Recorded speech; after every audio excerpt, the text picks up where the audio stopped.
So the other day I was on the Fox River Trail. I was riding my bicycle, and I just saw just the coolest thing. I want you to see a picture of this. These are baby geese. How cute are they? Say, "Aw." Remember, you're allowed to talk in here as long as you're not talking about me behind my back. You're allowed to say things like amen and, "Ooh, that's cute." So try that. "Ooh, that's cute." Don't they look delicious? Like those are like chicken tenders. That's what those are.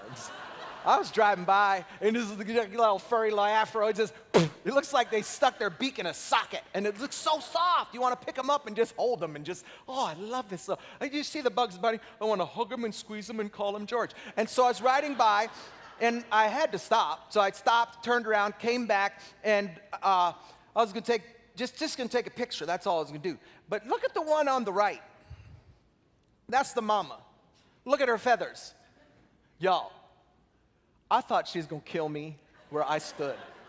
All I did was turn around. I didn't say nothing about her. I didn't call her ugly. I didn't tell her babies were delicious. Nothing. All I did was just stop and look. It took my iPhone out. I don't know if she was a Samsung person or what, but when she saw my phone, she freaked out. She started making sounds that were unnatural. She's like, "Ah!" And I was like, "Hey, baby, hold up now. You ain't got to talk to me like that. Shut your mouth.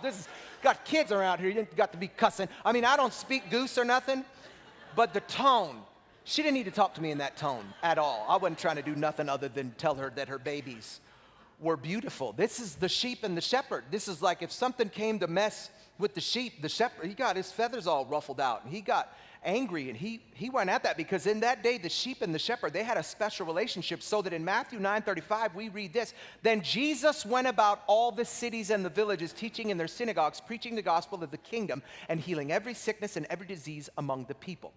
But when he saw the multitudes, he was moved with compassion for them, because they were weary, they were scattered, they were like sheep without a shepherd."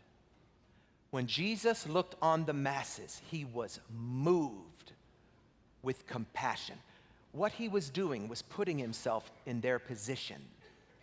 There's been a lot of that going on in my heart as I've written this series. This series has been the hardest group of messages I've ever written in my life, because these songs are so full of substance.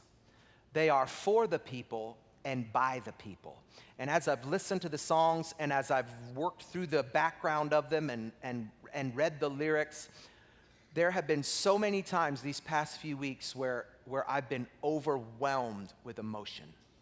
Would listen to these songs, and I would just literally sit at my desk, and there have been times where I have just sobbed for hours, thinking about you, putting myself in your position. And it makes me so sad to think about some of your marriages.